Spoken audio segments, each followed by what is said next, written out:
It's the dictionary. Dictionary. It's the dictionary. Dictionary. It's the dictionary. Dictionary. It's the dictionary. It's the dictionary. Hello, word nerds. Welcome to another episode of the Dictionary. This episode is being recorded on June 5th. In the afternoon, 4:45 in the afternoon. We have been trying to schedule this on multiple occasions. It hasn't worked out until now, and we got to do it because this is going up in like a week. So we got to get this one. We got to get it out the door to the people. So I have with me a wonderful, wonderful guest, Dan Brooks. How are you doing? I'm very good. I'm very good. Happy to be here. Finally, we got that going. Yeah. Yes, and to the viewers at home, I actually lost power about an hour ago too. So it was like, what next is going to happen here? But yes, we're going to make this happen. Couple of weeks ago, we started to record. It took a while to get into Zencastr. I don't think you ever even got into Zencastr. We were having tech problems.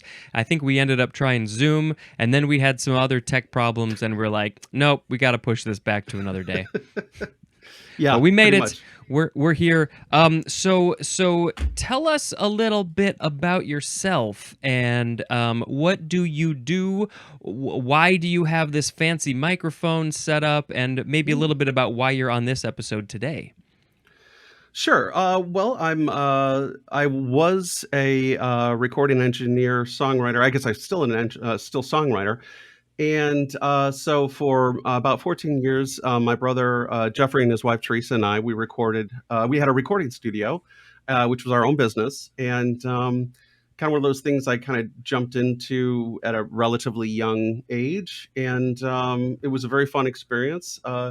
In the end, we were we were in kind of a funny transitional time. It's like that moment in Almost Famous where Philip Seymour Hoffman was, Lester Banks, and he's talking. He's like, "You're coming in at a weird moment in rock and roll here. You got to understand," And that was kind of what happened for us because we were coming in the late '90s, early aughts, and that was a period where you basically had the recording software is getting really quite good to the point now where I find it almost indistinguishable as to what's being recorded in a major studio, what's being recorded at home, just judging from the amount of stuff you can do to sort of fake it, if you will. And so what happened was what you're left with is the people who record in their homes, which sounds, like I said, fantastic now. And then you have what I would call like the space station places, which are these enormous astro lounges where you've got like, dozens of studio rooms and hundreds of guitars and amps to choose from, like a quiver of keyboards and various approaches. You've got, lounges and kitchens and places to sleep at night, to the whole experience. And those are for obviously the big bands. So somebody like your Taylor Swift is going to have something like that. Although maybe they eschew that, but those are the ones that are left, is the very small people who do themselves, maybe a couple of friends, and then the biggins. And so the middle guys, which, existed for a very long time, especially in the Chicagoland area, which is where I'm from, we're kind of squeezed out, but it's okay because I still write some music and now I have a podcast. I help out on several, but my main one is Projectsploitation, which is my sort of passion and fun thing I do. That's awesome. And just to say the name again, because it doesn't necessarily roll off the tongue, Projectsploitation, right? Yes. And Projectsploitation. So kind of the word project and exploitation. We'll probably talk a little bit more about this later, but like, what's the reason for the combination of those words? Yes, it's in fact, for you word nerds, it's a portmanteau, which is a word I don't get to use very often, but I try to fit it in every time I can because it makes me feel pretty darn smart. But yeah, it's basically you take two words. It's not like a compound word where you take like, pool room or something like that, and you just put them together. This would be like if you take part of the word and part of another word and you create this sort of new word out of it, sort of like a celebrity name, like Brangelina. Brangelina, exactly. Thank you. So this is that. My friend, who's my co-host, Nick Cheney, he created the term Projectsploitation. He created a website, and he would just post the occasional film blog comments, just little things, sort of irregularly, but some really great criticism. And so he was talking to me during the beginning of the lockdown in 2020, and we had that conversation that every family had to have in summer of 2020, which was, do you want to start a podcast with me? Everybody had that conversation. Oh yeah, yeah. It was a tough conversation, especially with the kids, but we all got through it. But anyway, and I said, "Oh, what the hell? Let's be a cliche and do it." So, as it turns out, I enjoyed it. I loved it, and yeah. So, projectploitation is a mix of projector, if you will, and Mm. exploitation. Sorry, one second here. I have to. I'm getting sorry, I was getting a call from a private number. I don't like to pick up if it's a private number because it seems like they're private, so I don't want to bother them. So Yeah. anyway, so it's a combination of projector or to project and exploitation. And exploitation is the theme of our show. And like you said, I'm sure we'll get into it more later. Yeah. I honestly had never heard you describe it before, so I was always thinking the word project, not projector. So it makes so much more sense now. Projectsploitation. So thank you for that. And yeah, we'll definitely Sure. get into that because, of course, the word exploitation is in this episode today, and we'll get there. So I I have not listened to very many episodes. There's way too many podcasts. I think all from 2020. There's way too many podcasts to listen to, but I have listened to a handful, and I like you. You know, you guys get into some real deep and meaty stuff about these films. Particularly, I remember the French movie Game Over. It has like 10 different names. Yes. Yeah, that's a good one. I mean, everybody should watch Thank you. that movie and then, of course, listen to your episode about that as well. Oh, thank you. That was a great episode. Yeah, our episodes, I have to admit, do run usually about 2 hours, and that's after, believe it or not, extensive editing. Yeah. I often say that one of the things I really loved about the podcast is it brought together four things I really love, which is film, recording, researching, and talking a lot. So yeah, it ticks a lot of boxes. There you go. That's the perfect project for you. The perfect project exploitation. All right. Well, let's see. We got a handful of words before that, including one big one, which is the word explode. EXPLODE. I think I sent you the list of words, right? Do you? Yep. Yeah, I'm looking at them right now. Awesome. Obviously not necessary, but possible. For the people who are watching this on YouTube, all two people probably. The camera is a little bit different today. I've been sitting in my chair for a while, and my back was really hurting me, so I decided to stand. And I'm going to be a little bit more mobile today because it's not good to sit in a chair for all these hours. So I'm just going to be a little bit more active. All right. The first word, as I said, is explode, which is a verb from 1605.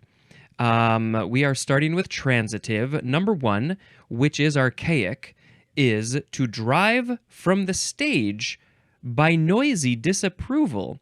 To drive from the stage by noisy disapproval. Okay, well, all I can think of is somebody, maybe, well, this would have been in the 1600s, but, back in the 1600s, we had people on stage, we had performers, entertainers, comedians, dancers, whatever you have.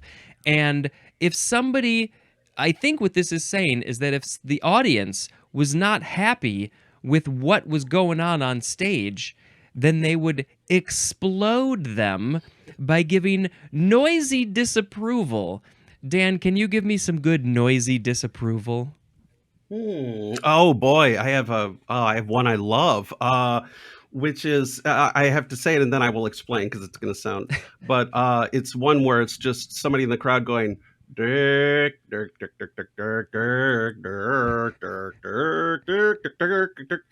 And it's again, it's from a Saturday Night Live from the late late 90s.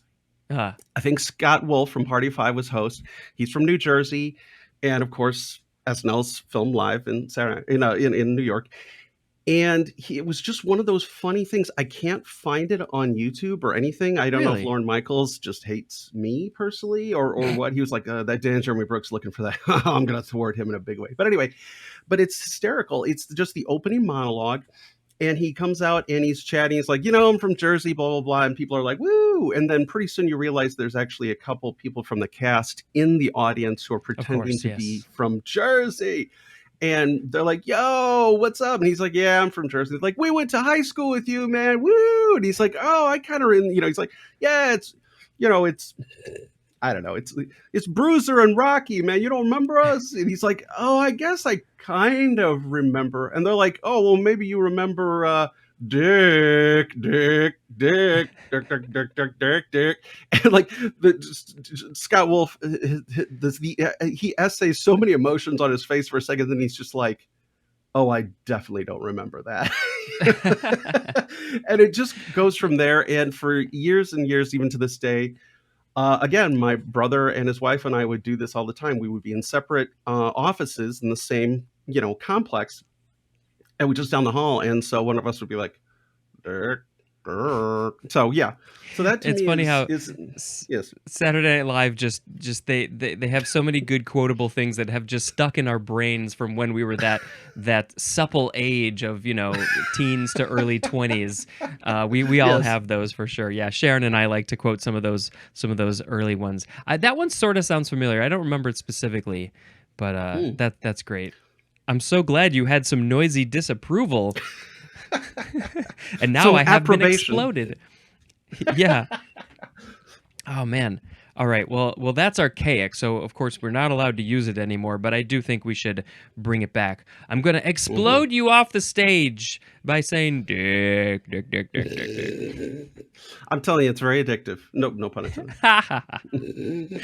Okay. Number 2 for explode is to bring into disrepute or discredit, as in explode a theory. Nope, sorry, your theory is wrong. I am going to explode it into pieces because your theory is terrible, and I'm discrediting it, and I'm disreputing it. I don't know what else. Explode. Yeah, you'll hear that sometimes. People are like, well, it's exploding stereotypes, or it's exploding racist assumptions, or exploding, old ideas, old, archaic beliefs, or whatever. Yeah, you might hear that. I don't know if I've ever heard it, but now, of course, that you said it, I will probably start to hear it because that's exactly how things go. Totally. Number 3 is to cause to explode or burst noisily, as in explode a bomb. Of course, that's the first thing I think of that explodes. Do you ever watch, or have you ever watched either Mythbusters or the Slow-Mo guys on YouTube? I have seen some Mythbusters. I've not seen the slow-mo guys, although you're not the first person to mention that to me recently. So, like you said, that's how it goes. You hear a new word, you hear a new thing, and then suddenly you hear it like 2 or 3 more times in that same week or whatever. What are they like? Well, their whole thing is shooting fast-moving things in very, very high-speed slow motion, with fancy cameras and all that. And they have been doing their YouTube channel for years, and they've just grown and grown and grown. So these guys are huge, and they've even had one of the Mythbusters on their show, and lots of other celebrity guests sometimes. But basically, it's just these 2 guys from Britain.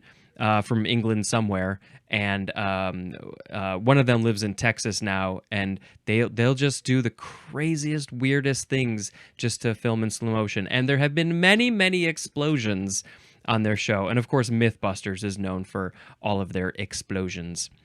Naturally. But maybe I'm jumping ahead because the word explosion is in the next episode. We're talking about just the action of exploding. Well, those were all the transitive ones. Now we got intransitive. Number 1, to burst forth with sudden violence or noise from internal energy. To burst forth with sudden violence or noise from internal energy, as we have some subs. Number 1A, to undergo a rapid chemical or nuclear reaction with the production of noise, heat, and violent expansion of gases. I mean, you're pretty much describing what an explosion is. There's an example. Dynamite explodes because it's got all those things. What else explodes? Can you think of other things that explode? This is probably a terrible thing, but I love. I mean, as you know, I watch a lot of films, especially B movies and exploitation films. And one of the great cost cutting uh, maneuvers used by filmmakers is to often show, like, when an airplane or a helicopter has been shot down, or if there's some sort of technical problem. In the case of the helicopter, it's kind of doing the weird spinny thing where it's out of control. And then what it does is it'll go behind some trees, or occasionally a mountain, but usually trees, and then you'll explode. And a friend of mine, Smuts, always jokes about that. He's like, man, they are saving so much money. And unfortunately, once in a great while, I will see a real explosion on television, in the news. And again, this is the part where I'm kind of like a little ashamed, but I feel like, wow, they saved so much money in that. And I'm like, oh no, that was real life. Okay, wow. Now that was a shame. Somebody died. Yeah, not good, not good. But yeah, so when the helicopter goes behind the trees or the mountain, they just make an explosion happen, and it wasn't the aircraft that exploded, so they didn't destroy it, so they could do a take two. Exactly. Yeah. Very, very clever. They get so creative in the film world. Let's see. Dynamite explodes. Yes. Rapid chemical, nuclear reaction, noise, heat, and a violent expansion of gases. Sometimes I feel like I'm trying to make a fart joke. I don't know how to. There's violent expansion of gases from my butt. Because this is an adult podcast. Absolutely. Yes, of course. We are bringing so a mature level of here highbrow.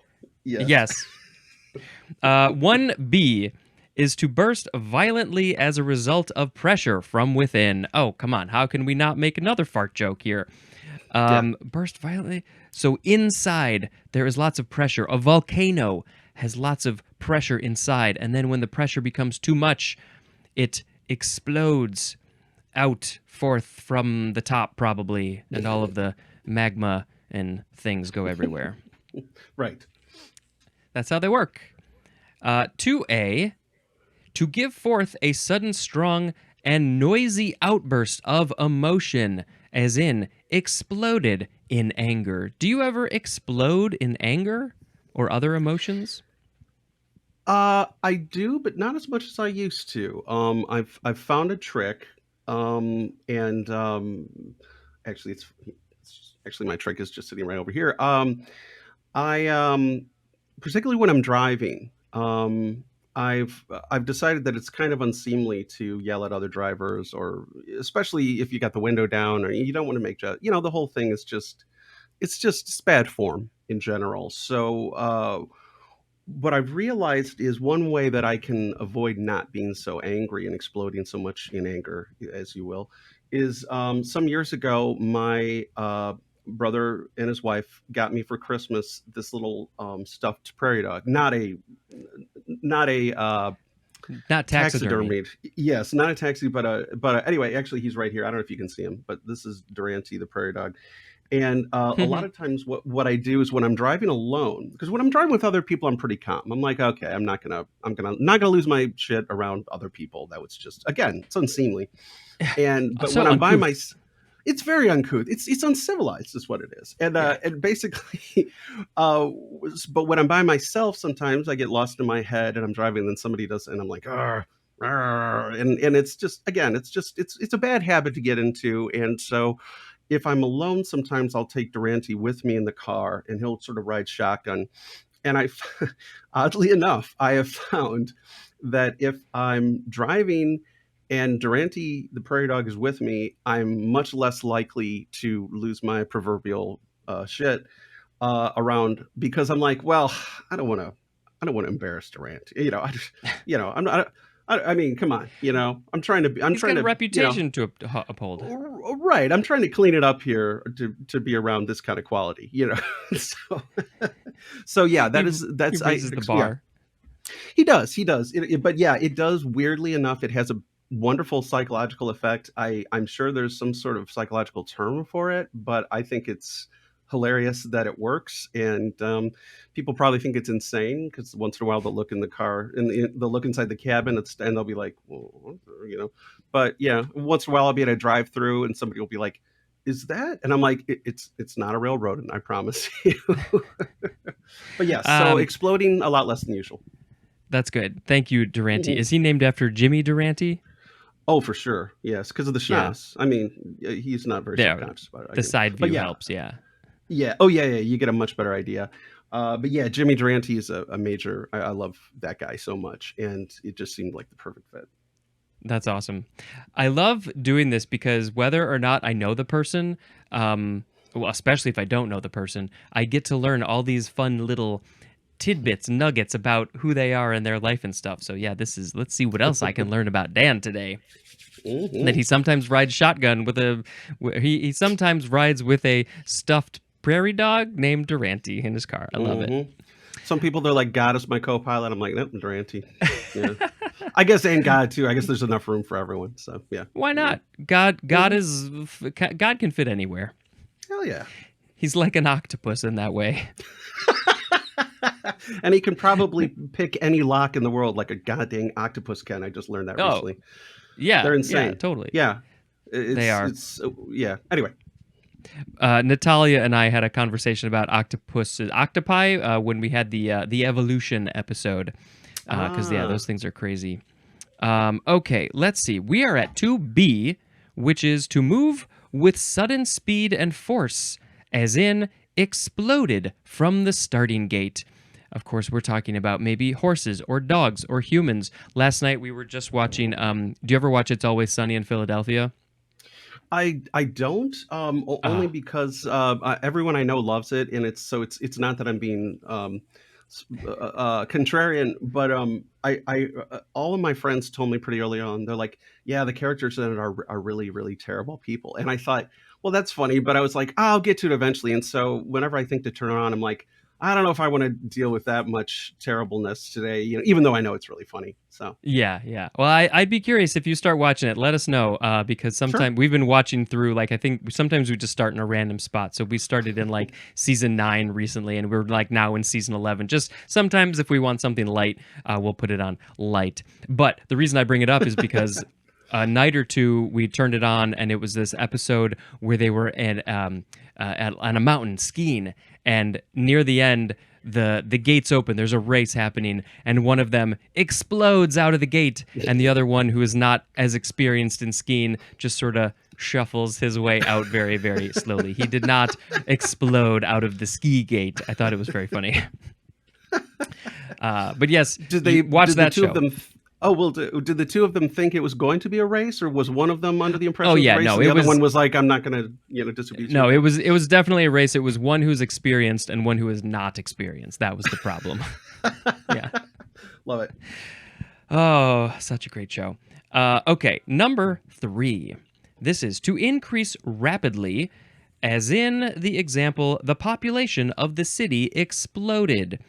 I first thing I can think of is back in the 1800s in the West, the population of the West exploded because of the gold rush and all that stuff.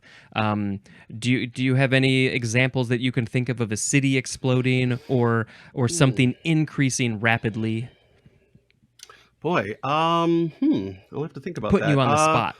Oh, no, that's a good question. Yeah, I mean, that's certainly a problem around here when it comes to our chipmunk population. Mm, Don't get me wrong, they're adorable, but I try to feed a lot of the animals, and chipmunks. God bless them, but they have a very specific evolutionary brief, and that is to grab as much as they can, put it in their cheeks, and then run off, put it somewhere, come back and get more. Now you'd think this yeah. would be more of a squirrel thing because it's they squirreled it away, but squirrels are more likely to sit there and eat in front of they'll be like and as Eddie Izzard says, they always use two hands. They're like Yeah. really. But chipmunks, they're more like they're much more the ant than the grasshopper. They're much more the people who are like, I'm going to put this away and I'll need it later. So the drawback is I'll put out some peanuts or some whatever, and within like 10 minutes it's gone. So by the time the birds and the squirrels and whoever else comes by, they're like, I see there's an empty dish here. What has happened? And I'm like, the chipmunks. Talk So to the chipmunks. right, I'm like, you know about these guys. You see them every day, and you need to contact their union or something. I don't know, whatever you need to do. And Yeah. so sometimes I will catch a couple chipmunks in a live cage, and then I'll just put them out in a park a couple miles away. Because you've got Mhm. too many in your area. Yeah, Hmm. and they explode rapidly in growth. I mean, they are very good at breeding. Hmm. We are still near the end, I think, of this 17-year cicada thing. So, a few weeks ago, a month ago or so, when that was getting going, we definitely had an explosion. The cicada population exploded from the ground, and we, Yes. different neighborhoods have a lot, others don't have so much, but we have a lot in our neighborhood. So, walking down the sidewalk was a bit of a a problem trying to not step on either shells or dead ones or live ones. So that was Right. fun. Yeesh. Yeah, really. And you end up slip sliding away accidentally if you're not careful. Hmm. Yeah. Number 4 for explode is to suggest an explosion as an appearance or effect, as in shrubs exploded with blossoms. Yeah, in the spring, the flowers blossoming, and there's an explosion of pollen in the air. And yeah, just a couple of days ago, we were driving, and there were all these puff balls flying around. So yes, they had exploded from the plants. Exploder is a noun.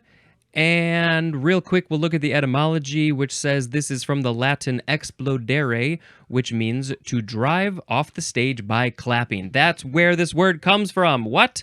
Huh. It's from ex plus plaudere, which means to clap. So literally, I just love this old stuff. And we had the archaic definition there, and the etymology confirms it. It's literally. Now, what's interesting though, is that it's driving off the stage by clapping, and usually we think of Right. clapping as a good thing. Don't go off stage, stay here, please entertain us more. But this, maybe back in the day, clapping was like, go off the stage, we're noisily disapproving of you. Oh, this is fascinating. Explodere is driving off the stage by clapping. Fantastic. Well, I mean, it kind of makes sense because there's a word we use a lot, which I think is French etymology, which is applauded. So it's like a positive thing. It's like you were given plaudits, So ex plaudit might be the opposite. I don't know, like a negative version of it. Yeah, yeah. Well, X, it tends to make things opposite or out or something like that. So yeah, that's an interesting one. And I feel like I've heard of people say an explosion of applause. As soon as something's done, so much applause. It's so loud, and it just all of a Right. sudden rapidly increased. But back in the day, it was get off the stage.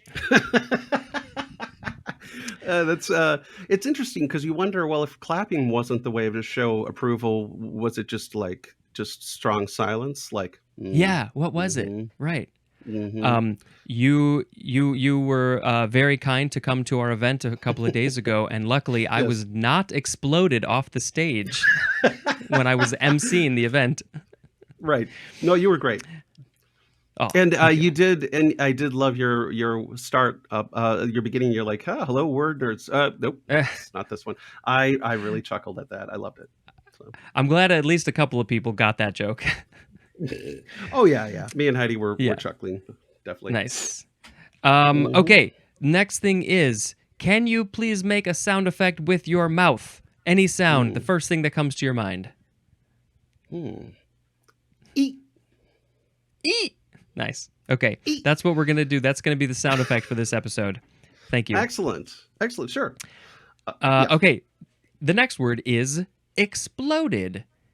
Adjective from 1944, showing the parts separated but in correct relationship to each other, as in an exploded view of a carburetor. These are so cool, especially like when they're animated, like in car commercials, or sometimes they'll CGI a car and then you'll see all the different parts. Those are very cool. Totally. I think this is interesting that it's from 1944. I wonder if, like, during World War II, did they need to create an exploded version of some piece of equipment, a car, a vehicle, a tank, a plane? I don't know, like to put things together. I don't know. I'm curious what the history of that is. Why was it 1944? Great question. I wondered that was actually the first thing that came to mind for me too. It was like, well, it's sort of like, you have uh, a diagram. It's like, okay, here's this aircraft, and we're trying to explain to people how to put the the widgets inside with the rivets, and you That's can what they're tell I know called. a Yeah. ton. Yep, that's the technical term. I mean, it's Yeah. not my decision. It's just that's what they call them. So yeah. Yeah, if I have time, maybe I'll do a little bit of digging to see why was this 1944? What was the first thing that had an exploded diagram? Cool. Yeah, I love that. Eee! The next word is exploit, and we are emphasizing the first. You know what? Either syllable is fine. Exploit or exploit. First form, noun from circa 1538. This is the synonyms are deed and act, but especially a notable or heroic act. And then another synonym is the word feat, F-E-A-T, like, oh, that was an amazing feat of physicality when he jumped over the building. A deed or an act, a heroic act. So yes, I feel like I've heard of maybe Superman and all of his exploits. Is Right. that a thing that people have said?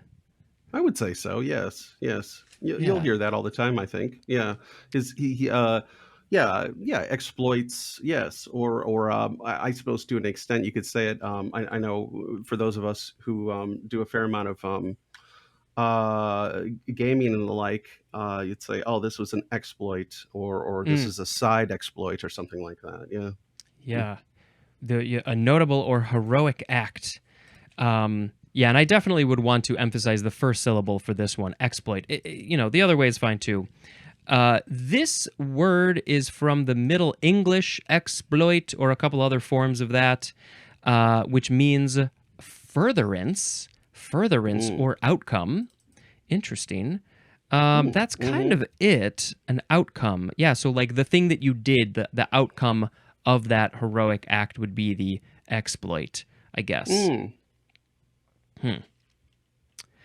Can you please make the sound effect now? Eat. The second form of exploit is a transitive verb. Yep, transitive from 1838. And it looks like same pronunciations, but it looks like the more common pronunciation would be exploit, with the second syllable emphasized. So number one is to make productive use of, and the synonym is utilize, as in exploiting your talents. Exploiting your talents. Also, exploit your opponent's weakness. So, to make productive use of, I would also say to take advantage of. That would be another way. That's the way I like to think of it. Utilizing your talents. How do you exploit your own talents? What do you do? Well, as I say, I'm a big fan of recording. I'm a big fan of music, sound, Talking. talking. God, yes, yes. That's the easiest part. I could just do Yeah. this all dang day. But yeah, so I'd say that's a lot of what I do. A lot of actually what I've been doing the last few years has been helping with curation for some film festivals in the area. And it's kind of one of those things where it was something I've always been super obsessed by. Something I always say is get obsessed, stay obsessed, find things that you love and get more into them. I don't mean like get obsessed with like gambling. I don't mean like something addictive. I mean something positive where you're creating, something with an imaginative component. And for me, that was a big part of that was always film. In fact, before we started the recording studio, my brother and I very much believed we were going to be filmmakers, writers, directors, kind of in the mold of Wachowski siblings or your Coen brothers or Hughes brothers or somebody like that. So Not the anyway, but Farrelly this brothers. they're fine. They're fine. They're fine. Yeah. I mean, there's something about Niche. Mary's a Wonderful Film. Yeah, I mean, it's, again, I love fart jokes as much as the next man, but Maybe a little they're bit not higher up. brow than that. I guess. I mean, I'm not trying to be all snooty or anything, but yeah, I tend Yeah. to be a little more. I don't know. Again, I love. There's something about Mary, and I actually love Dumb and Dumber. But I don't know if I've seen a lot of their other films. I mean, I've seen Kingpin. I Those- guess. I don't know. Whatever. Yeah. Yeah. So film, curating, film fests, talking about film, all those things would definitely be exploiting your talents. You definitely are Right. talented in that way. Yeah, and Well, thank you. knowledgeable. Yes. Well, yeah, and that was the thing was for years and years I just did it, and I still do because I love it. And I was telling some friends recently that I said it was only in the last couple of years that it occurred to me that somebody might actually want me to do this as a professional thing. That they would actually, because again, I have all this knowledge that I usually don't bore people with because frankly, it's like, what do you say, to it? But this has been one of those rare instances where I found this thing that at this point in my life, amazingly, suddenly people think they want my expertise, and I think that's wonderful and totally unexpected in a great way. So that would be one thing I suppose I do, which is an exploitation or exploits my talents, I would say. Yeah. Hey, I mean, obviously you keep on doing it. I know that you just had one film fest curation, and then you're going to have another one later this year. What's that one called again? As you take a sip of a drink. Oh, sorry.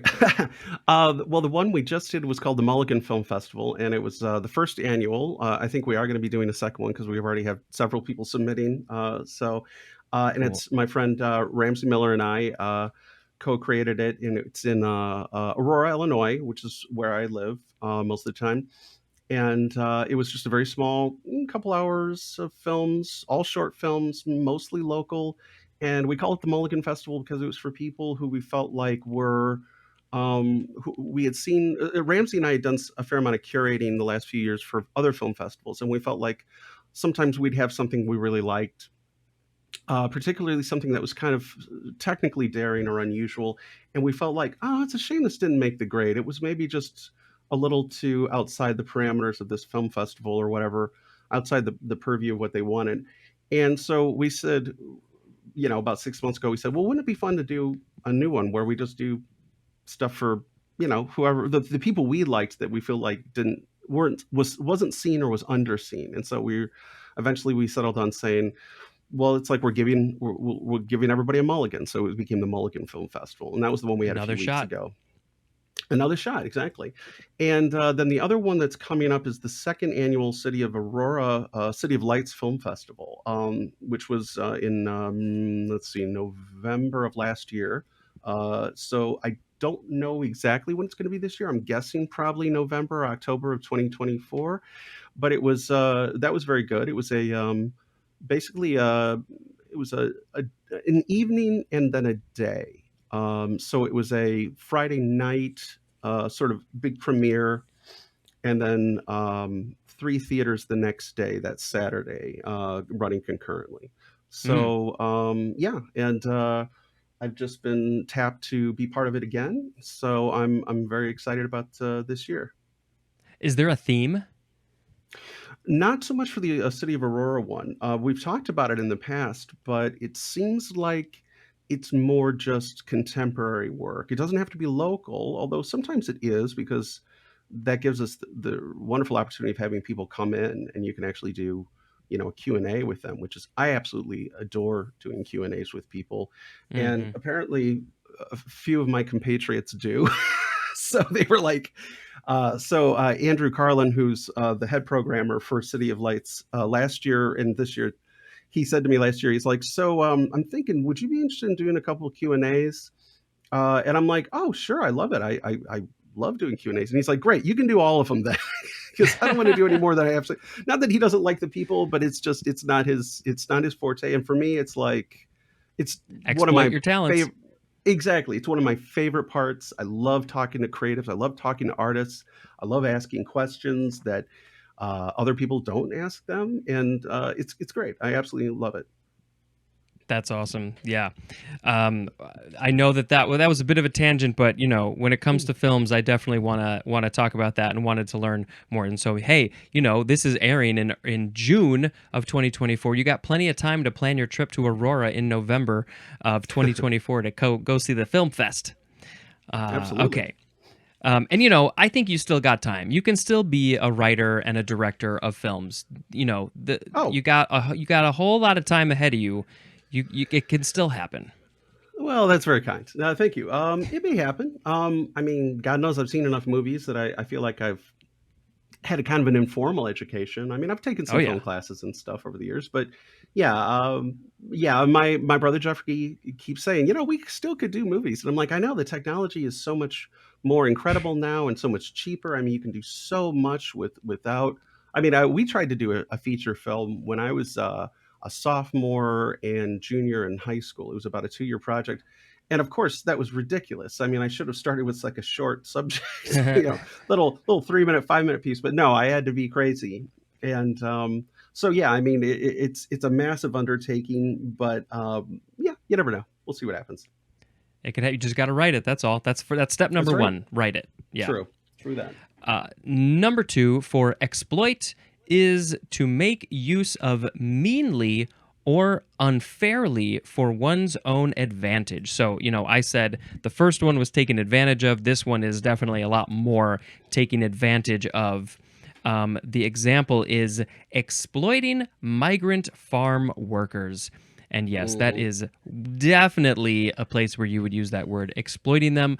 Oh, so examples of how you would be exploiting them would be, making them work in terrible conditions, not paying them well, knowing the Mhm. fact that maybe possibly they're immigrants and not illegally allowed to be here. You could take advantage and just have them do a whole bunch of stuff, work very long hours. That's for sure exploiting Right. migrant farm workers. Yep, migrant is right there in the word. Exploitability is a noun. Exploitable is an adjective, and exploiter is a noun. Mhm. Let's see. Did we look at any? Yeah, we had the etymology in the first one. Okay, now we have to get to E. The next word is exploitation, noun Yes. from 1803. This is an act or instance of exploiting, as in exploitation of natural resources. And we have two more examples: exploitation of immigrant laborers. We already talked about that. Mhm. And clever exploitation of the system. Clever exploitation of the system. So you're using the system in clever ways. I don't know what system is that we're talking about. Whatever it is, you're using it to your advantage. But of course, we have to talk about exploitation in terms of film. I think that's what we have to have a little bit of a chat about that. So how would you describe exploitation films? What does that mean? Well, that's a great question because that's basically what we cover in my podcast with my partner Nick Cheney. It's something that's sometimes interchangeably called a B movie, and as a period of time, it really flourished between you might say the 40s into about 2000 or so. I mean, probably the really sweet spot is like 60 through 2000, because, and again, it all has to do with inexpensive equipment, which allowed all these smaller studios to create these films. And typically, because they were smaller and because they were working on a shoestring, they tended to create work that was often very, very much originally derisively called exploitation, which meant, well, this is just dwelling on the lurid or the puerile or the something like that, something where there's where you're, what's the word I'm looking for here? Says the guy in the dictionary podcast. But something where there's sort of a um, you're feeling this sort of enjoyment of something, but it's not something you feel you should be in good company, either due to morals or ethics. Um, but something like that, where there's for instance, people talk a lot about pornography as being exploitation of sorts, which it is to an extent. But it all depends. The point of something may be not just to uh, exploit certain feelings or whatever. It could actually be that's just part of what gets you to come to the theater in the first place. So there's stuff where, for instance, legally, the thing about pornography is that the idea is that, okay, well, this work of fiction or whatever, we can call it pornography because it doesn't. It's not what's the word I'm looking for? It's created primarily to sexually excite or titillate, right? Now, if that happens to be a side product of what its main focus is, then it's not really pornography. So something like James Joyce's Ulysses is a really famous example. There was a big court case, and I want to say 20 through 22, 1922, and Mm. or the case of Howl by Allen Ginsberg, or Naked Lunch by William S. Burroughs, where, yes, the work had a great deal of explicit content in it, stuff that would not maybe be words or settings that would be considered something you talk about in polite conversation, but it wasn't explicitly, so to speak, meant to sexually excite or to whatever titillate you. So that's kind of what that's a really long way to say it, but basically exploitation cinema was this idea of, okay, we're operating on a very low budget, so we have to find ways to get people into the seats. So let's make sure we have this many scenes of violence, this much sex, or this much maybe what we would call transgressive behavior, or things that were considered scandalous at the time, and of course that changes over time, something like that. What were you Mhm. going to say, Spencer? Yeah, I was just trying to think of like, so it's like what is being exploited, and of course it depends on the situation. So they're taking advantage of one of or many of those things to get butts in seats, basically. Right. Right. Yeah. Yeah. Yeah, yeah.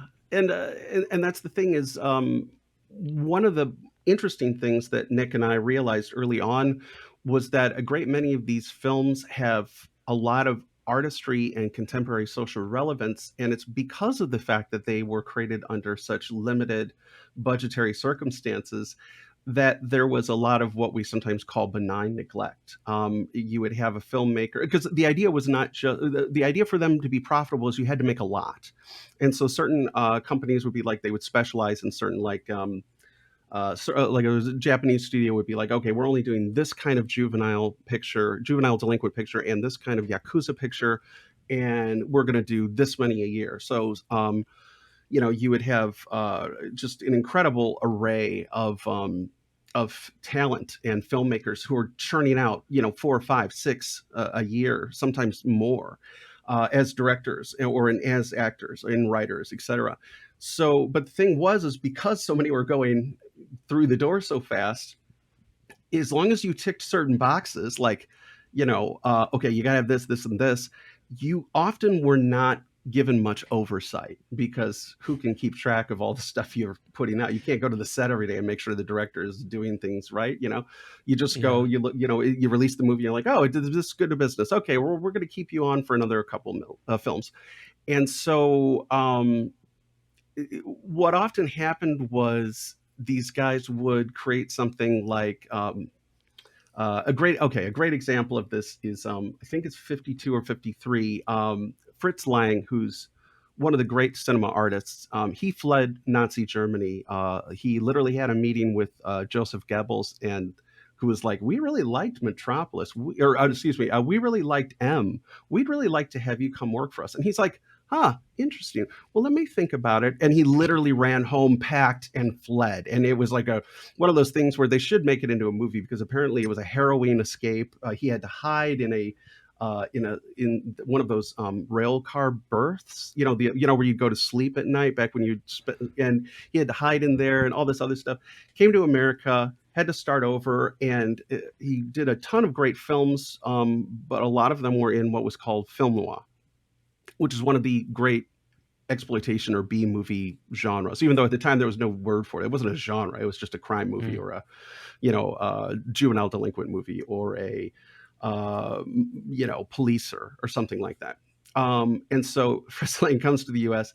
and he was churning these out. And so at the time, and I know this is really long-winded here, but it's basically Columbia Pictures at the time was very famous for a lot of B movies. They were not quite as highfalutin as we think of them now. And so in the 40s and 50s, they had contracted Fritz Lang. So they said to him, okay, there's this novel that was serialized in a magazine. It's called The Big Heat. We bought it in like December of 52. I think it was 52. It came out in December of 52. We bought it in January. The writer has already written the script. It's now February. We have to have, here are the dates we're going to be shooting it. You have to have this much violence. You have this much sex, what they called sex at the time. And by the way, we already have the release date because we already made the poster. So and here's this guy's going to star in it too. So there was very little room for that. But within those confines, people would make incredible work. Because at the same time as Columbia was making that, they were in the middle of this huge Cadillac production for this movie called From Here to Eternity, which was this big book by James Jones. It was a huge, massive, it's a thick book, but it was a huge popular sensation. They're like, this is going to be our ticket to the Oscars. We are going to pull out all the stops. We are going to, and they spent I feel like it was almost 2 years of pre-production, production, post-production. They got, Sinatra, they got Burt Lancaster, they got all these people involved. They did all this shooting on big sets, which at the time was considered a much more impressive thing to do than to shoot outside.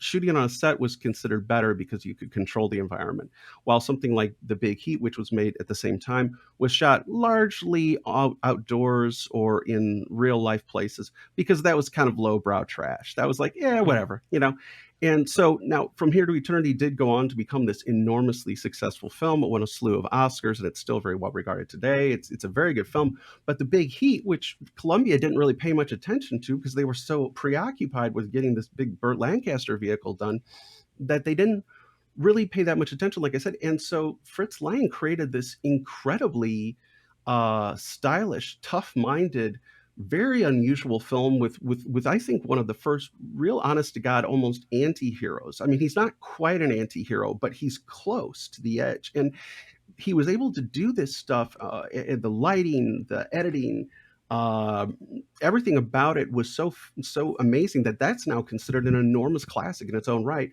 While at the time, like I said, it was considered whatever, just trash, a genre quickie, whatever. Mm-hmm. And so those movies like that would often, because of that, would have these incredible stylistic choices because nobody was paying attention, or the director would just get bored.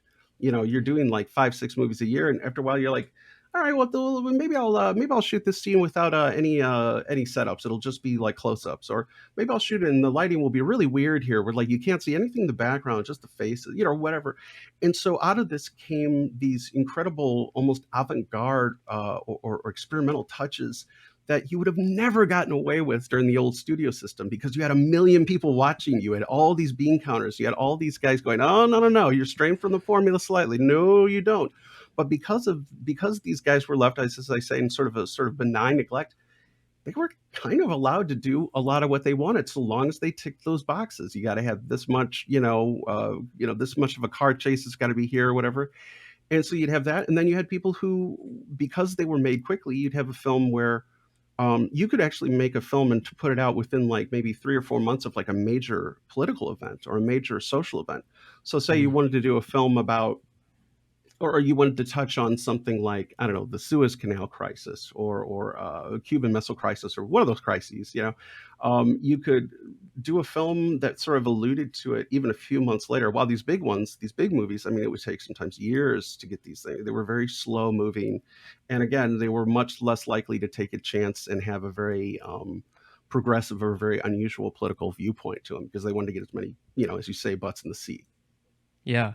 Yeah. So, they've got those limitations, and there's that phrase of like limitation pushes creativity or something like that. And, these Hugely. films seem to tend to go on to be like more of the cult classics, or the ones that really stand the test of time because they were pushing those limits.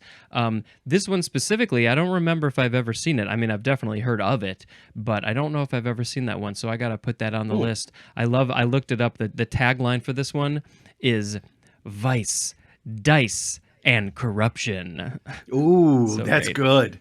It's Yeah. true. There is a ton about corrupt policemen, which is pretty scandalous for the time. I mean, they're good yeah. cops too, but I mean, I think my favorite tagline, oh God, it's for Killer's Kiss from like the late 50s, but it's like her kiss was the sin smeared, oh God, it's like the sin smeared trip into the hell of hole of hell, or whatever. I mean, it's just so like, ooh, it's like poetry. Yeah. It's the poetry of noir.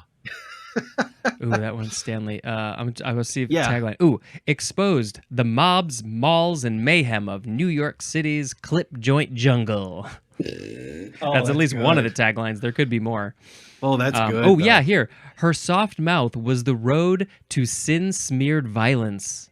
That's it. Wow. So good. I know. That's crazy. These guys, man, and it's like these guys that are all like uncredited. We have no idea who specifically wrote what, because these guys back then, they were just hack writers. They were the guys who designed the posters. A lot of times we don't know who did design the posters. It's crazy. But they did incredible work, and they were working so fast. They were really in their zone, That's so cool. From your podcast, are there like a few, not necessarily like episodes that you want to call out, but like films that you talked about that like maybe are a few standout exploitation films that you just want to like quickly mention?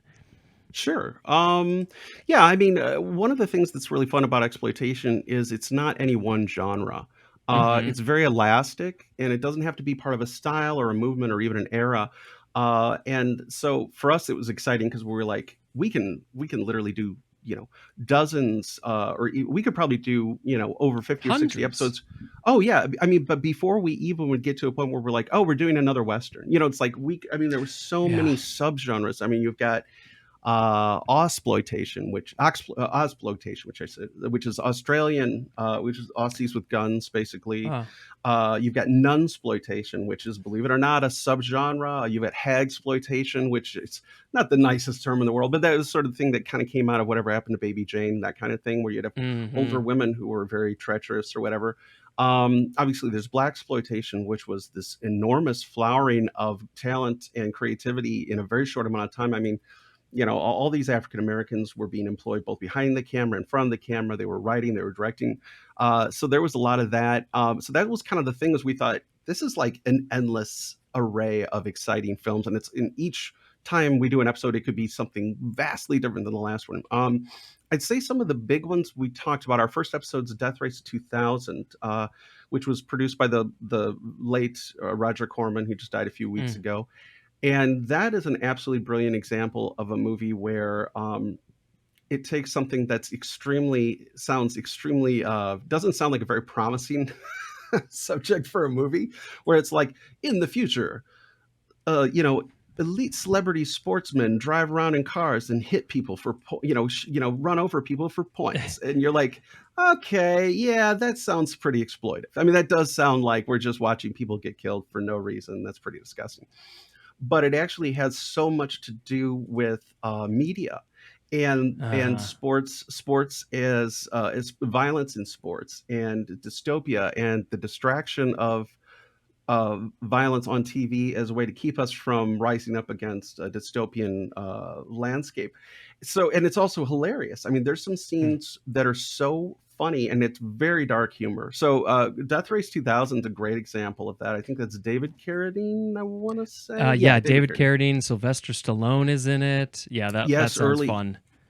Early Sylvester Stallone. 1975. Yes. Another one we did was Vampyros Lesbos, which is very much what you would think the title would Yeah. lead you to believe. But it's it's funny. We are so used to the idea of vampires and lesbians and that sort of thing is all being sort of wrapped together. But this was a early entry by this director Jess Franco. This guy was, speaking of prolific, he would do several movies a year, and he just was able to kind of capture the zeitgeist sometimes. And this was one of those where it's filmed in, I believe, Spain, Mallorca, maybe. I can't quite remember. But he would find a really exotic locale, and he would hire some, absolutely beautiful people to be in his films.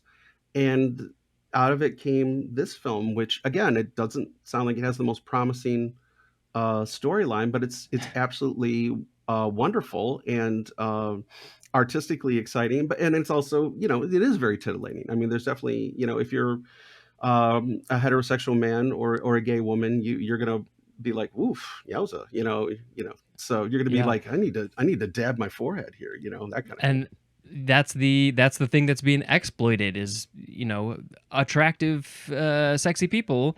Hmm. Yeah, that's gonna put butts in the seats. That was Istanbul, Turkey. That's where they filmed that one. Okay, got 19, it, got it. 1971. Yeah. Yeah, a Right. very early entry into the kind of lesbian vampire thing, much earlier than say The Hunger by Tony Scott or whoever. Mm. Um, I would say another one that's a really great example is Tokyo Drifter, which is a Japanese film from, I believe, '67. That's Seijin Suzuki.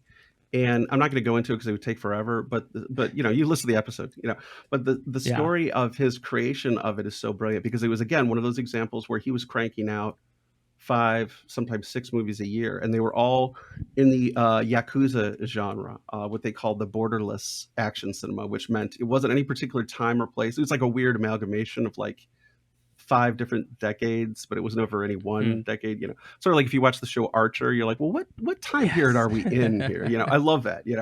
Um, Yeah. and and Suzuki had gotten to a point where he literally said he and the other directors were making films where the scripts were so similar.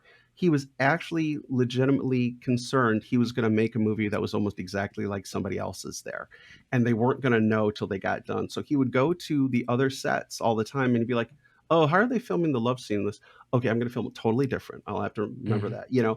And again, he got bored and he started doing crazy stuff. And the studio was not having it. They were like, yeah, yeah, yeah. You're making weird movies. We don't want weird movies. We want movies that put butts in the seat. So they would start like punishing him by giving him like less of a budget. Or they'd be Mhm. like, okay, well, you can shoot this, but you only have this amount of time now. And he'd be like, fine, okay, fine. You're gonna do that to me? Okay, guess what I'm gonna do? I'm gonna shoot this scene, this whole sequence, and I'm not gonna have any establishing shots. How about that? Or I'm gonna edit this in a totally weird way that makes me happy because I'm not bored, but you're gonna be really pissed off. And I'm gonna throw a musical number in the middle of this Yakuza film, and it's a catchy song called Tokyo Drifter. Oh, and I'm gonna have a saloon brawl that's straight out of a Western in this movie too. And they're like, okay, buddy, listen, we've warned you already a couple times. Now we're gonna really punish you. You have to do this next movie in black and white. And so Yeah. he did a movie after that called Branded to Kill, which is the one of the weirdest movies ever made. And they fired him. And then there was a whole to do. You'll have to listen to the episode. But anyway, the film before Branded to Kill, Tokyo Drifter, the one with the sound, the music, and the saloon brawl. Mhm. It's just an absolutely gorgeous, brilliant movie. The colors, the sets, the lack of sense that the Mm. story makes, it's incredible. There's a scene near the beginning which he shot in black and white, and he actually took expired film stock and they degraded it before they filmed it so as to Huh. make it look, it was almost like a parody of all the Yakuza films that were being made by his studio and other studios at the time. So it's like, and that's just like, again, that's like the first 4 or 5 minutes. So it's Tokyo Drifter by Seijun Suzuki is absolutely wonderful. So I would say That's that's so cool. that's a must see as far as the Yakuza genre goes. Yeah. Well, um yeah, I yeah. mean, those are some three really good examples of not only films to watch, but also that most people probably haven't seen or even heard of. And also like then you gotta go check out your episodes on those. Yeah. Yeah, And it's I fun. like it, they cover the range of genres, like you said. So yeah, there's no lack of exploitation films. There really Do isn't. you have more episodes coming up, or I know that you don't Yes. have like a regular schedule necessarily.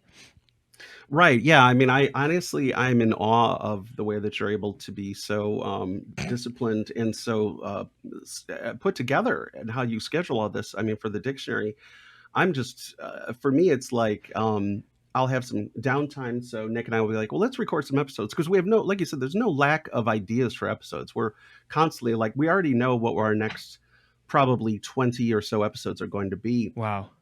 But, it's one of those things where you'll be going and then you're like, I'll get busy with, like I said, this or film festival stuff, or some work I do for the Aurora Film Society, or something like that. And then I also help mix a couple other people's podcasts. And so, sometimes you're like, okay, I got to put my stuff on the, because my project exploitation for us is our fun thing. And Hmm. it's not for money. We don't have sponsors. We really don't even care how many people listen, as long as a couple people do. You know what I mean? It's really just something we do for ourselves. I joke that a lot of it is just me trying to crack up my friend Nick, half the time, because he's like super deadpan and I'm super not. So a couple times, Yeah. usually once in a while, every episode I get a couple good ones in where he'll lose it a little for a second, though he'll probably deny it later. Um, Yeah. so, but yeah, so when we do episodes, I mean, we haven't actually put out a new episode, and I think it's been over a year and a half now, Oh my God. which is shocking because it feels like I just, but again, I got busy with this other stuff. But yeah, we do have a ton coming up. We've got, I believe, oh, let's see, I think we've recorded something like 10, and I've mixed most of them. And so there's a couple things that need to be done on them. And actually, I'm recording some reels for Instagram, which are just basically little skits, and it's just me and Mm. Nick, and actually Dranty the prairie dog is in them too. So yeah, so you'll get to hear him speak in it as well. Nice. So yeah, we do have a lot coming out. But yeah, Yeah. 10 recorded and 20 planned out. That'll keep you busy for a while. So yeah, lots of stuff to check out there. A very niche film subject podcast. I love it, and I want to watch all of them and listen to all your episodes when I have well, time. thank you very much.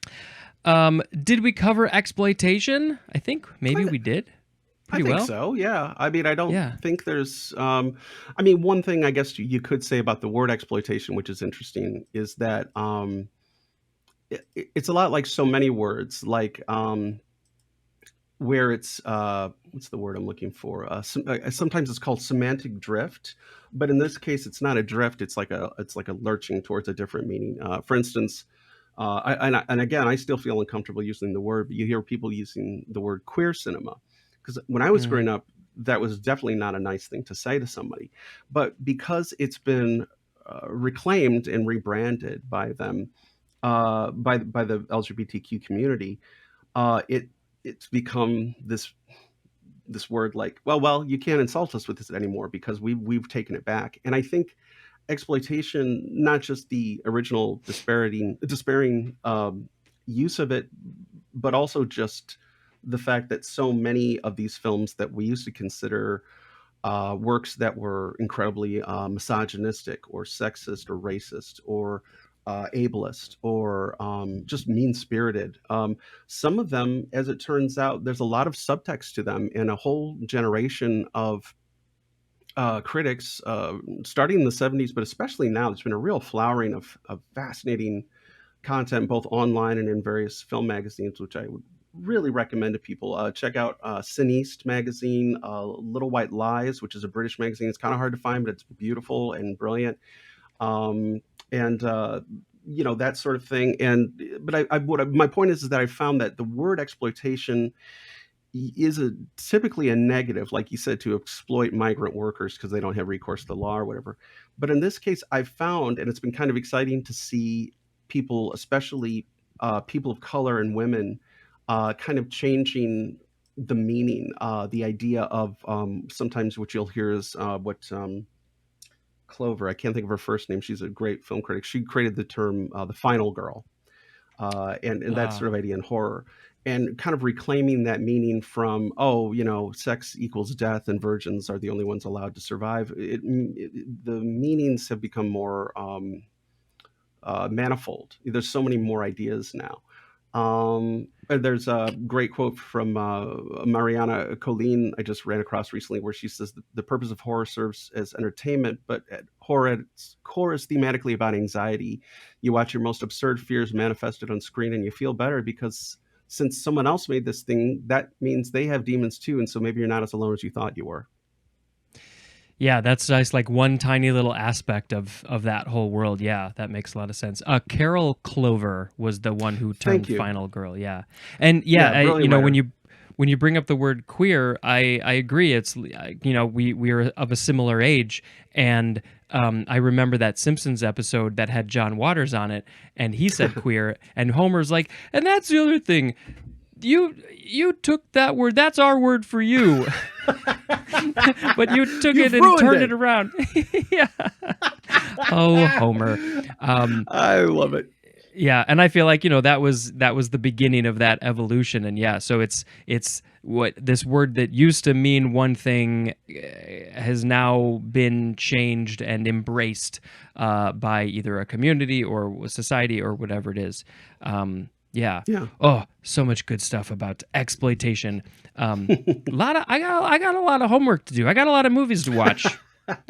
Only if you want to. I want to. I for sure want to. Yes. Just for fun, though. And then I will, for some of them, I will maybe record myself talking about them as I watch them and put them up on YouTube. I would love that. As I said, I really enjoyed your Roadhouse, kind of your test pilot episode. I really enjoyed that. And in fact, when I had the great opportunity the other day to speak to one of the actors in it, who's the immortal John Doe from the band X, great songwriter, great singer and lyricist, I mentioned Roadhouse to him kind of as a joke. And he's like, yeah. And then he's like, okay, it is sort of the greatest B movie ever made. And I'm like, in a lot of ways it is. It's a very high budget B movie. Yeah, it's kind of an amazing B movie. That's absolutely a good way to describe it. Yeah, I didn't know what to expect when I watched it for the first time. And I was like, yeah, I get why people love this movie. Yeah, it's so watchable. I mean, I know that sounds like a goofy thing to say, but I have to admit, I hadn't seen it in years. And I'm like, yeah, I'm really having a good time here. Of course, your commentary added a ton, I have to say. I mean, I definitely enjoyed it more now than before. I'll put it that way. Yeah, through adult eyes or different eyes. Yeah. Well, thank you for saying that. We now are going to go to our next word. I feel like maybe in the video I'm going to put up like lots of film talk for this many minutes. If you're here for the dictionary, either skip ahead or whatever. Well, whatever. Oh, it's fun for me. Yeah. I think it's your turn to make the sound effect. Oh. E. The next word is exploitative. Exploitative. Adjective from 1885. Exploiting or tending to exploit, especially unfairly or cynically using another person or group for profit or advantage. As in exploitative terms of employment, also as in an exploitative film, and those are all the examples. Exploitatively is an adverb. So yeah, it's the adjective exploitative. Yeah, you're describing a thing as using exploitation, basically. Yeah. Yes. Just really fast. I love these. The years, how they're able to pinpoint the year that a word goes into being, because you have like exploitation 1803 and then exploit 1838, and then all the way in 1885 you finally get to exploitative. I just thought that was kind of cool. Yeah, it's a lot of years, later, and it's like, what happened? What did they not have it? What? Yeah, I don't know. It is interesting to look at the years for sure. The next word is exploitive. Now, the previous one was exploitative. This one is just exploitive. This is an adjective from 1921, and the synonym is just exploitative. So for some reason, 35 years later, they thought that maybe that they could shorten it to just exploitive, but I don't know if it caught on. I think Mm. exploitative might have kept the reign there between the two. I don't know. Mm-hmm. Sound effect time. Eat. The next word is exploration. Noun from 1537. This is the act or an instance of exploring, and explorational is an adjective. Exploration. I mean, I feel like there's a lot to say about that, but you know, we got a couple more explore words. Exploration, going on an exploration, similar to what was the episode that aired this morning that I listened to? Expedition. I think that was what. Yeah, it's sort of a similar idea. But let's just move on to explorative. Explorative. Adjective from 1738. The synonym is exploratory, which is actually our next word, and exploratively. Exploratively, that's an adverb. So, sound effect. We're just chugging through some of these because, you know, there's not a lot to say about them. The next word is exploratory. I feel like the first thing I think of with this word is exploratory surgery, maybe? Absolutely. First thing to my mind. Okay. I'm not alone. Adjective from 1620. This is of, relating to, or being exploration. As in, oh, it's right there. Exploratory surgery. I literally didn't even see that word. Exploratory surgery also is in exploratory drilling for oil. So they are going to explore. They're going to explore. Like what's exploratory surgery? That's when you get cut open and they're like, let's just look inside. Let's see what's going on in there. We don't know what's in there, but we gotta cut you open to find out. Is that what it is? I think so, yeah. And honestly, there's a little chill went down my spine when I saw it was from 1620. I'm like, I feel like they were doing a lot more exploratory surgery back then. It was just like, we're going to cut you open. We're just going to look. We're going to have a little fun with the spleen. We're just going to see what happens, So we got to learn. 400 years ago, there was a lot of education that had to happen. Yes, exactly. All right, one more word. Yeah, go ahead. What were you going to say? Oh, nothing. It's just our mutual friend, Greg Simpson. He has this might be a podcast. He has a band called Dopplepopolis, and they do have a song about a real Dopplepopolis. Thank you. Yes, not Doppelop. Yes. So I always confuse that, but yes, it's the Bizarro World metropolis, if you will. And in it, he does have a song which I had no idea, but apparently it's a legit thing. There was this historical figure who was I wish I could remember more of the details right now. You'll have to look it up. But it's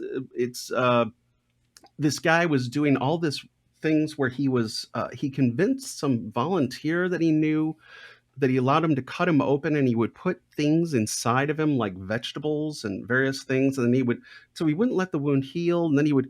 Oh, it was terrible. And then the guy basically realized this was a bad deal for him, and he escaped, which makes me think he was not. It feels like some duress was involved, and then the guy convinced him to come back. Oh, it's a horrifying story, but the song's very catchy.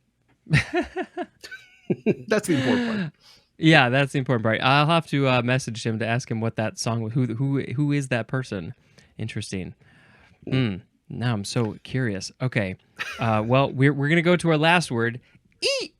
It's the word explore. explore. We started with explode, and we are ending with explore. Just one letter is different. This is a verb from 1585, and we are starting with transitive. Number 1A, to investigate, study, or analyze, and also look into. Just going to look into. I'm going to explore into your eyes. As in the example, which is a quote. Oh, there's additional information. Okay, the first example is explore the relationship between social class and learning ability. So that's an interesting thing to study. If you are maybe a higher social class, you can learn better or learn more. I don't know. But this says this is sometimes used with indirect questions, as in the example, which is a quote, To explore where ethical issues arise. That is from R.T. Blackburn.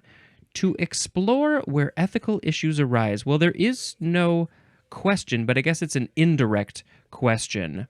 Where do ethical issues arise? I don't know. Let's go exploring. Interesting. It's funny. I just learned recently about the idea that the idea of willpower, stamina, the ability to discipline and put pleasure aside for a bit or whatever. That sort of thing. Apparently there have been some studies in the last few years, and I learned this on Rebecca Watson's YouTube podcast. So she's a skeptic, I think is what she's known as. So she's wonderful. But she had a thing just the other day where she was talking about willpower and the idea of like, well, do we only have so much of a cachet of willpower every day that we can build from? So like say you're your roommate gets into the bathroom before you at the start of the day. So you're frustrated, but you don't yell at them or whatever. And then you're in the car and somebody cuts you off and you don't, as I say, roll down the window because in my case, I have Durante with me, but other people, maybe not. Then you get to work and your boss is incompetent and you don't yell at your boss. And then all this.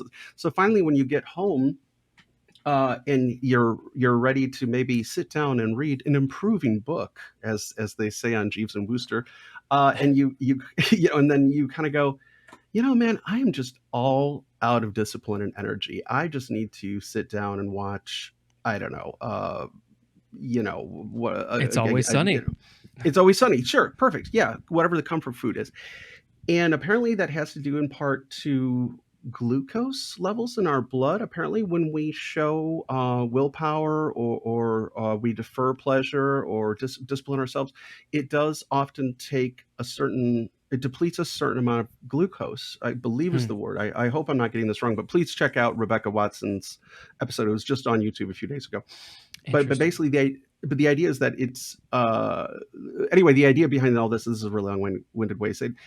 People who are in more at-risk areas, people who are in places with higher levels of crime or higher levels of injustice or unsustainability, or just people who are stressed more because of the environment, or are living paycheck to paycheck.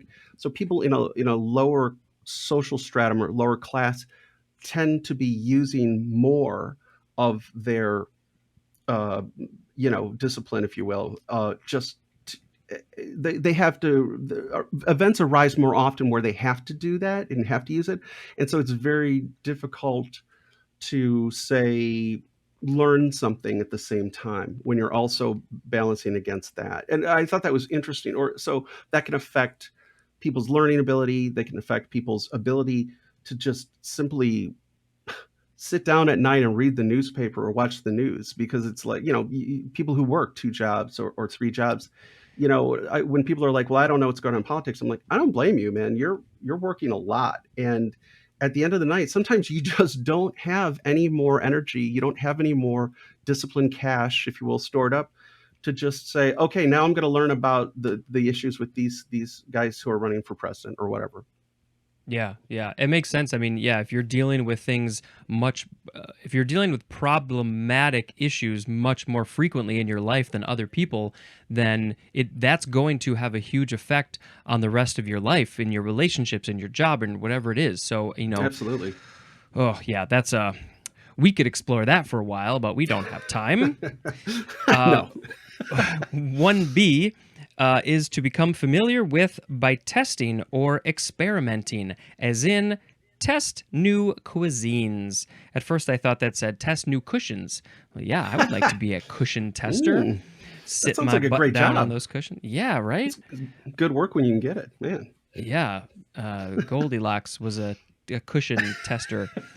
Sorry. Yes. Explore new cuisines. Yeah. I think there's a lot of people out there who are not interested in exploring new cuisines. They just want to stick to the cuisine that they know. But I think it's good. Not just cuisines, but other countries and cultures. I think you gotta break out of your little bubble and go, see what else is out there, I think. Oh, for sure. Number 2 is to travel over for adventure or discovery. And the thing that you might be traveling over is new territory. Now that makes me think you're going over the new territory, but I think you're just going to the new territory. To travel over new territory for adventure or discovery. Yeah, similar of what I just said. It's so good to go to a new place. I have a potential work trip at the end of the year that would be in a new city, a new country that I've never been to. So I'm very excited. It's not set in stone, so I don't want to say anything. But I am very excited to go explore a new city. And you said you might be heading or no, you are heading to Spain this coming weekend? Yes, For in work. just a few days, I'm going to Madrid for a week for work. You know, it's not pleasure, so there won't be much time to explore. There will be mostly time of working and sleeping. But I actually was in Madrid, I think last year, and I had a whole day to just explore. So I just like walked around all over the place and had to like stop periodically to charge my phone and eat some food and get a drink or whatever. But Nice. so I'll have a little bit of time to explore. Looking forward That sounds to it. great. Well, yeah. as T.S. Eliot says, we shall never cease exploring, and in the end, where we will come to, what does he say? We will arrive at the place we started and know it now for the first time. What we call the beginning is often the end, and what is it? The end is often where we start from, and every phrase and every sentence is is both the beginning and I don't know, something like that. Anyway, yeah. So all about, it's from circles. four quartets. Yeah, exactly. Yeah. So Cool. Yeah. Is there a place that you want to explore or something that you like to explore specifically? Space. No, I'm kidding. No, I mean, I'm sure that would be fun too. But no, I think I've actually never been outside the country, and there's a couple places I definitely would like to go. I would love to go to Buenos Aires, just because a lot of this has to do with the fact that I read a great deal of fiction from a couple different places. Specifically, I read a lot from writers from Argentina, and so I was kind of like, oh, that looks interesting. I'd like to do that. I'd love to go to Venice. I think that would be beautiful because from what I've heard, they do not allow cars because it's mostly water. Yeah. And so because of that, there's so little noise pollution that they say it's like you could be like, you could be in the middle of the night, you could be walking somewhere and you could hear somebody approaching from like a really great distance away. Wow. Because I know, and I'm like, sign me up. I'm so into this. Yeah, that sounds cool. I would love to explore Venice. Number 3 is to examine, especially for diagnostic purposes, as in explore the wound. Let's go digging in the wound to see what's wrong with it. Yes. And then last definition is intransitive, which is to make or conduct a systematic search, as in explore for oil. And then there was another exploratory drilling for oil. That's what it was. Yeah. Got to go find that oil. We can't survive without oil. Let's go deplete Earth's resources. Yeah. Yes, and of course, I mean, one of the most important explorations, and I say this not just because I used to run a recording studio, but just because it's such an important resource for all of us, is that you have to explore the space when you have a timbre, when you have the cowbell. You have to really explore the entire studio space with the cowbell, and in order to find that perfect sweet spot. So that's a strategic reserve that we need to tap into often, I think. Yeah, see how the cowbell sounds over here, see how it sounds over here. It's going to be different everywhere. Yeah. Explore the acoustics of the space. Yes. Well, we have reached the end, which means that you now have to pick a word of the episode. So I will tell you the words again. We had explode, exploded, exploit, exploitation, exploitative, exploitive, exploration, explorative, exploratory, and explore. I have to pick one? You must. You are required. It's a moral, imperative. Well, I hate to be a really predictable guy here, but I'm going to go with exploitation because I feel like the meaning, like we have already discussed, is so myriad and so interesting. And I always love the idea of semantic drift, where people can take something that was negative and make it a positive. I think that's just such an exciting part of language, particularly the English language. Yeah, yeah.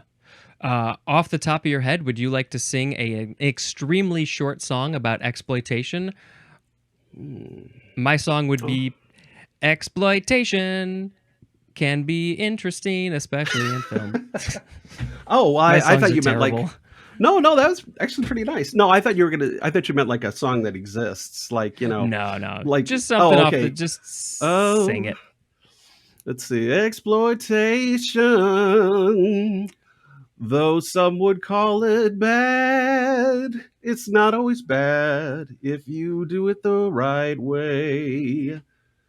As says Durante. That's the right, kids. Kids. Very unnecessary. No, anyway. There you go. Sorry. Yes. The kids don't know Jimmy Durante. But he's ripe for rediscovery.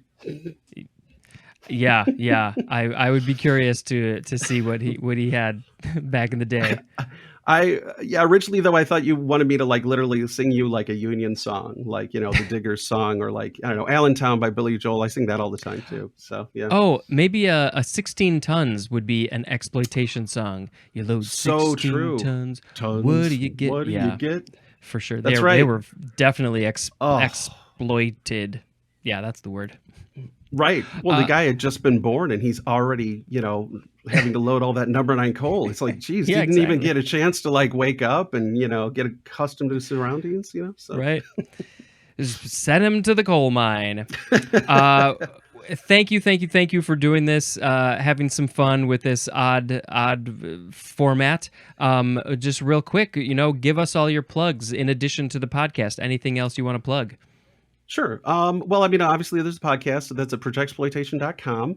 And that is where, as I say, my cinematic brother, Nick Cheney, and I dive into the relevance and resonance of exploitation and B-movie cinema, and where we dip into the very rich well of celluloid schadenfreude, as my friend Nick says. So, yes, that's the tagline for his website as well. So that's it. Projectsploitation.com. It's spelled just like it sounds, people. So, not kidding. Yeah, I was going to say it's PROJ and then exploitation. Yeah. Correct. Yep. So there's that. I would say also check out a podcast that I've been mixing for a few years. I'm a co-producer on it, but it's really my friend Brandon Kane's show. It's called the Diabolical Tales Radio Hour. And it is one of the cleverest things you will ever hear, I think. It's Brandon, I've known him for many years. I've done sound design for him. We've written songs for his films. And he's been doing this thing which is incredible. It's a throwback sort of radio show, like from the 40s and 50s. And I know there are a fair amount of radio shows on that are podcasts, like a lot of Spotify stuff. But this one really goes all in. I mean, it is it's got an announcer, it's got a star plug at the beginning. Brandon actually writes commercials for them, so each one has at least 2 era specific commercials. So like, buy yourself a bomb shelter today, or whatever, or these here, not